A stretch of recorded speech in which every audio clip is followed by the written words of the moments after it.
मध्य रेल्वेच्या मार्गावरचं महत्त्वाचं शहर म्हणजे नाशिक. उत्तर महाराष्ट्राची राजधानी आणि प्रवेशद्वार. देशाच्या नकाशावर आपलं वेगळेपण निर्माण करणाऱ्या उत्तर महाराष्ट्राच्या गरजा दिवसेंदिवस वाढतायत.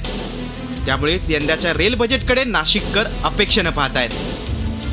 गेल्या अनेक वर्षांपासून रखडलेल्या नाशिक पुणे मनमाड इंदूर रेल्वे मार्गाला यंदा तरी गती मिळणार का, असा सवाल उपस्थित केला जातोय. इंटरसिटी रेल्वे सुरू करावी, कृषी उत्पादनांच्या वाहतुकीसाठी वॅगन सेवा उपलब्ध करावी, गुजरातला जोडणाऱ्या नाशिक डहाणू शिर्डी शहापूर घोटी या रेल्वे मार्गाचा प्रश्न मार्गी लावावा, नाशिक कसारा लोकल सुरू करावी, जिल्ह्यातील ग्रामीण भागांना रेल्वेनं मार्गानं जोडावं, भुसावळ पुणे नंदीग्राम तपोवन या गाड्यांच्या डब्यांची संख्या वाढावी, मनमाड आणि नगरसूल पासून सुटणाऱ्या दक्षिण भारताच्या एक्सप्रेस नाशिक पासून सुरू केल्यास रेल्वेला त्याचा मोठा फायदा होईल, असा विश्वास तज्ञ व्यक्त करतायत.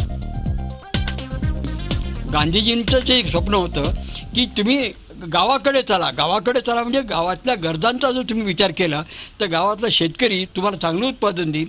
शेती मजूर जे काय ते सुद्धा पॅसेंजर ट्रेनचे येतात.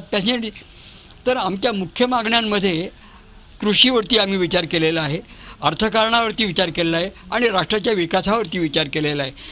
कुंभमेळ्याच्या पार्श्वभूमीवर मागच्या वर्षीचा रेल्वे अर्थसंकल्प सादर करण्यात आला होता. त्यावेळी नाशिक रोड रेल्वे स्थानकात एस्केलेटर बसून देण्याचं आश्वासन देण्यात आलं होतं. त्याची पूर्तता किमान यंदाच्या अर्थसंकल्पात व्हावी, अशी अपेक्षा नाशिकच्या खासदारांनी व्यक्त केली आहे. नाशिक पुणे मुंबई हे एक सुवर्ण त्रिकोण म्हणून ओळखला जातो. तर नाशिक आणि पुण्याची कनेक्टिव्हिटी होणं अत्यंत आवश्यक आहे. मागच्या वेळेस 1893 कोटी रुपये त्याचा बजेट होता आणि या वेळेस तो 2424 कोटी रुपये झालेला आहे आणि त्याची या येणाऱ्या अर्थसंकल्पामध्ये त्यासाठी तरतूद व्हावी. मागील 10 वर्षांपासूनच्या विविध आश्वासनांची पूर्तता झालेली नाही. त्यात दरवर्षी अपेक्षांमध्ये भर पडत असल्यानं हा डोंगर वाढत चाललाय. निदान यंदा तरी उत्तर महाराष्ट्रावर प्रभू कृपा होणार का, याकडे नागरिकांचं लक्ष लागलंय. मुकुल कुलकर्णी, झी मीडिया, नाशिक. झी 24 तास रहा एक पाऊल पुढे.